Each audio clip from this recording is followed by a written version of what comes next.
ಒಂದು ದೊಡ್ಡ ಸಮಾವೇಶವನ್ನು ಕೂಡ ಇಲ್ಲಿ ಮಾಡೋಣ. ನಮ್ಮ ಮುಂದೆ ಇರತಕ್ಕಂಥ ಗುರಿ ಮುಂದಿನ ಲೋಕಸಭಾ ಚುನಾವಣೆಯಲ್ಲಿ ರಾಜ್ಯದ 28ಕ್ಕೆ 28 ಲೋಕಸಭಾ ಕ್ಷೇತ್ರಗಳನ್ನು ಗೆಲ್ಲೋದ್ರ ಮೂಲಕ ನರೇಂದ್ರ ಮೋದಿಜಿ ಅವರನ್ನ ಕೈ ಬಲಪಡಿಸತಕ್ಕಂಥದ್ದು ನಮ್ಮ ಪ್ರಥಮ ಆದ್ಯತೆ. ರಾಜ್ಯದಲ್ಲಿ ಇವತ್ತು ಕಾಂಗ್ರೆಸ್ ಪಕ್ಷ ಏನು ಬಂದಿದೆ, ಇವತ್ತು ಕಳೆದ 6 ತಿಂಗಳಿಂದ ಅವರ ಕಾರ್ಯವೈಖರಿ, ಆಡಳಿತ ವೈಖರಿ ಅಂತ ನೋಡ್ತಾ ಇದ್ದೀರಿ. ರಾಜ್ಯದ ಮೂಲೆಗಳಲ್ಲಿ ಮಾತನಾಡ್ತಾ ಇದ್ದಾರೆ. ರಾಜ್ಯದಲ್ಲಿರ್ತಕ್ಕಂಥ ಕಾಂಗ್ರೆಸ್ ಪಕ್ಷ ಒಂದು ಬಡವರ ವಿರೋಧಿ ಪಕ್ಷ, ಇದು ರೈತ ವಿರೋಧಿ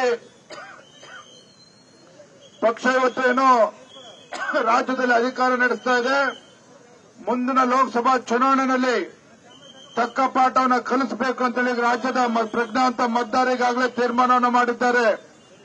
ಹಾಗಾಗಿ ನಿಮ್ಮೆಲ್ಲರ ಕರ್ತವ್ಯ, ಪ್ರತಿಯೊಬ್ಬ ಪಕ್ಷದ ಕಾರ್ಯಕರ್ತರು ಕೂಡ ಯಾವ ರೀತಿ ದೇಶದ ಗಡಿಯನ್ನು ಕಾಯ್ತಕ್ಕಂಥ ಯೋಧ ಯಾವ ರೀತಿ ದೇಶದ ಗಡಿಯನ್ನು ಕಾಯ್ತಾನೋ, ಭಾರತೀಯ ಜನತಾ ಪಾರ್ಟಿಯ ಪ್ರತಿಯೊಬ್ಬ ಕಾರ್ಯಕರ್ತರು ಸಹ ಮುಂದಿನ ಲೋಕಸಭಾ ಚುನಾವಣೆ ಆಗುವವರೆಗೂ ಸಹ ನಾವು ಮನೆ ಸೇರ್ಕೋಬಾರದು, ಭಾರತೀಯ ಜನತಾ ಪಾರ್ಟಿ ಶಕ್ತಿ ತುಂಬತಕ್ಕಂಥ ಕೆಲಸ ಮಾಡೋಣ ಅಂತ ಹೇಳ್ತಾ ನಿಮ್ಮ ಪ್ರೀತಿ ವಿಶ್ವಾಸಕ್ಕೆ ಋಣಿಯಾಗಿದ್ದೇನೆ.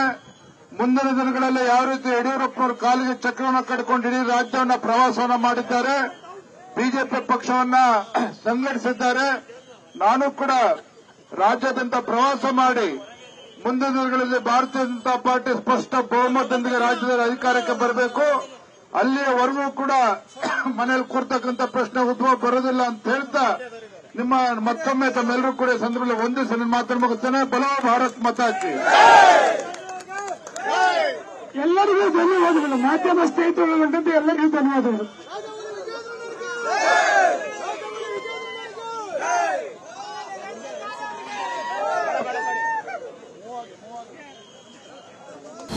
ಅನುಕ್ಷಣದ ಸುದ್ದಿಗಳಿಗಾಗಿ ವಿಸ್ತಾರ ನ್ಯೂಸ್ ಯೂಟ್ಯೂಬ್ ಚಾನೆಲ್ ಸಬ್ಸ್ಕ್ರೈಬ್ ಮಾಡಿ.